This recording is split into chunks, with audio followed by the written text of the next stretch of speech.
Desa Lebak Anyar Kecamatan Pasawahan Kabupaten Purwakarta salah satu contoh desa mandiri yang sudah memenuhi persyaratan Desa Lebak Anyar di tahun 2023, hal tersebut mendapatkan bantuan penambahan dana desa senilai 139.642.00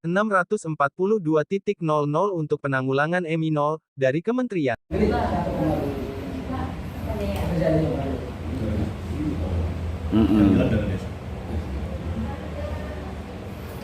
Di dalam penambahan dana desa ini, apakah seluruh di Kecamatan Pasawahan ini yang mendapatkan para desa? Apakah hanya desa tertentu aja yang dipilih? Menurut informasi untuk tahun 2023 hanya Lebaknya saja.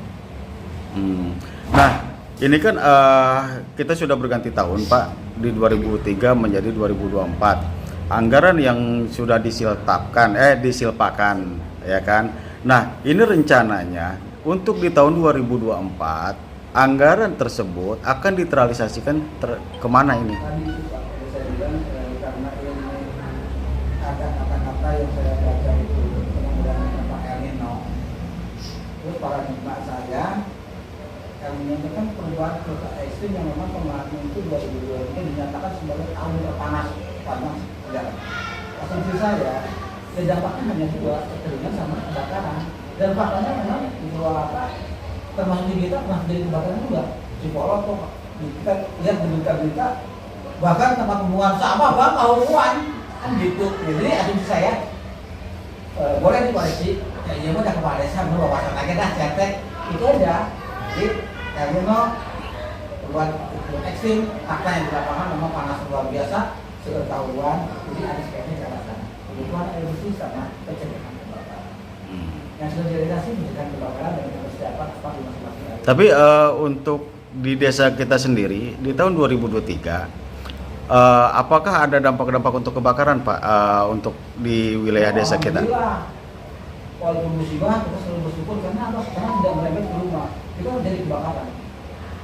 Waktu di saya sama ya sudah kabar di sana terjadi kebakaran. Nah, terus untuk di tahun 2023 ini kan untuk air bersih yang notaben masyarakat yang kekurangan air apakah itu sudah terrealisasikan? Sekarang ini kita sudah masuk di musim hujan, ya kan? Nah, sekarang anggaran yang disilpakan ini untuk di tahun 2024 apa nih rencana dari pihak desa Lebak? Kalau kita pemerintah desa bekerja sesuai APBD ya, betul. Yang disahkan oleh beliau. Ya. Kalau saya berubah, apa yang sudah ditetapkan oleh lembaga, saya harus ada perubahan. Jadi kita komitmen walaupun kondisi tadi, kita sudah sampaikan sebelum ini dilakukan ya. Karena estimasi saya ini anggaran saya di akhir tahun. Cuma saya analogikan Januari Februari ini sudah mulai tinggi. Jangan sampai nanti begitu kita eksekusi di lapangan, PDPM sudah mulai naik. Tapi saya analogikan lagi, kita hidup bukan maju ke belakang, ke depan. Bagaimana kalau ketemu kemarau lagi? Jadi tetap saya membaca kepada bagi yang sudah dikatakan. Kita perlukan untuk sana efisien dan sehat. Walaupun memang faktanya sekarang sudah mulai tinggi. Kan gitu ya, Kak Ketua Bapak soalnya saya salah. Gitu Pak. Itu kan saya acuannya apa yang sudah ditetapkan DPRS, jadi itu harus dikerjakan sebagai pemerintah desa. Saya tidak perlu keluar dari sana. Diskusi harus musyawarah desa lagi Pak. Itu bagus ya. Itu merubah APBD dan ada. Nah, jadi begini Pak Kades, mungkin kan ini kan anggaran tersebut dengan sisa 139 yang sudah dibelanjakan oleh APAR, ini otomatis kan ada perubahan-perubahan, ya kan? Enggak, kita program untuk salah bersih dan sehat untuk TKN. Oh gitu. Berarti ini kan anggaran kan memang sudah disilpakan kan? Betul. Dan juga sudah sejauh mana untuk dalam pembahasan yang anggaran silpakan ini dan mulai kapan kegiatan tersebut akan dilaksanakan kembali? Alhamdulillah tadi pas Abang telepon, izin tadi saya dari apa sama lembaga Bang kaitannya ini ya. Saya kasih izin jam 1 Bang, saya lagi selesai jam 12 kita. Jam 20 selesai. Jadi memang kita diskus sama lembaga, artinya sebagai lembaga legislator. Usulannya dari pihak RT Bang. dari tiap-tiap RT cek yang ada SLB, oh Pak, saya sudah tidak berfungsi, gunawan mampet Pak, berarti kita dalam ini. Pompa ayah ada, oke. Pompanya rusak, oke. Pompa bekas kita tarik. Kayaknya kemarin kita ini bagus Pak, jadi tidak tambah pompa yang terakhir. Berdasarkan masukan dari hukum wilayah RT. Kenapa RT? Karena mereka yang paling tahu kebutuhan masyarakat ini. Kita keluarkan ke lembaga, nanti dicermati.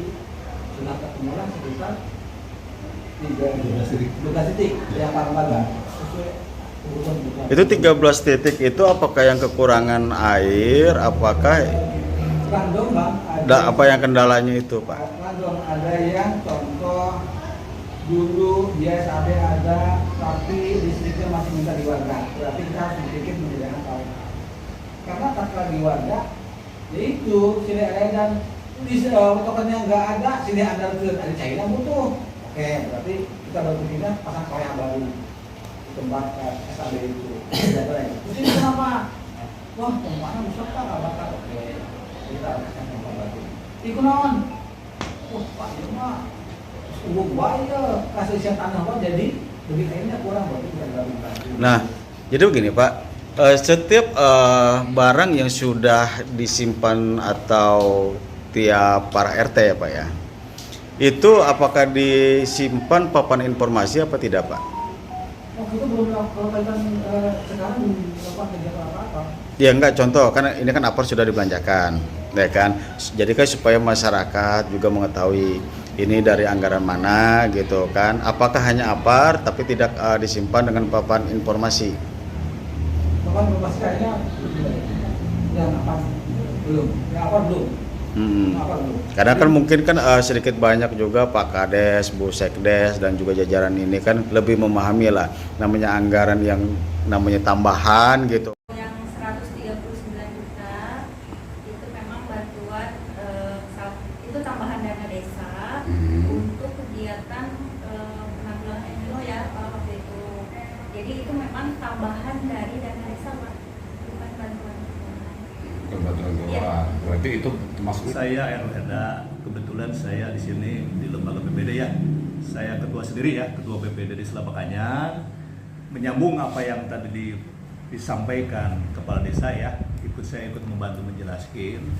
Kebetulan alhamdulillah berangkat dari ada pengakuan peningkatan status desa kami di Selabak Anyar, dari tadinya status desa maju jadi desa mandiri, dan sekaligus ada penghargaan dari pusat penambahan dana desa ya, yang dari tahun sebelumnya 2023 itu 891 juta, ada penambahan 139 juta 640 ribu rupiah gitu.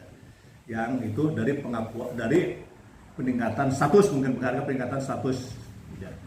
Yang itu udah pengalokasiannya untuk penanganan El Nino ya, yang spesifik kasihnya waktu itu terdampak El Nino, diantaranya ketika kemarau kemarin gitu ada beberapa titik di tempat kami itu yang kekurangan air, dan untuk dialokasikan baik penguatan sumber air maupun rehab titik sumber air yang sudah ada itunya, mengoptimalkan. Spontanitas setelah kami mendengar informasi dan penyampaian dari kepala desa untuk segera menginventarisir lokalisasi di tiap RT-nya yang terdampak El Nino. Kami mengundang waktu itu bersepakat dengan kepala desa, para ketua RT untuk menyampaikan titik-titik mana lokasi untuk yang baik dibangun sumber air, sumber mata air, pengeboran maupun rehab sumber mata air yang udah ada untuk dioptimalkan menangani dampak kekeringan tadi. Gitu. Dan kebetulan yang waktu itu emang informasi kita akan dapatnya itu di sekitar di pertengahan Oktober atau akhir Oktober. Realisasi sesuai informasi dari pemerintah desa di akhir tahun, di akhir Desember. Sehingga untuk yang diimplementasikan di lapangan yang titik-titik sesuai yang sudah informasi masuk yang akan dibangunnya tidak memungkinkan, karena di hari-hari menjelang akhir tahun itu kan banyak hari libur sehingga belum terrealisasi. Dari anggaran yang 139.640 itu sesuai tadi yang sudah dijelaskan kepala desa langsung, baru terrealisasikan diserap untuk pembelian apar. 8 unit yang peruntukannya kebetulan di Desa Lebak Anyar itu kan ada 6 RW ya. Untuk di RW tiap RW 1, 6 untuk di kantor desa 2. Itu mungkin yang penanganan untuk pengalokasian dana El Nino dari sumber dana dari desa.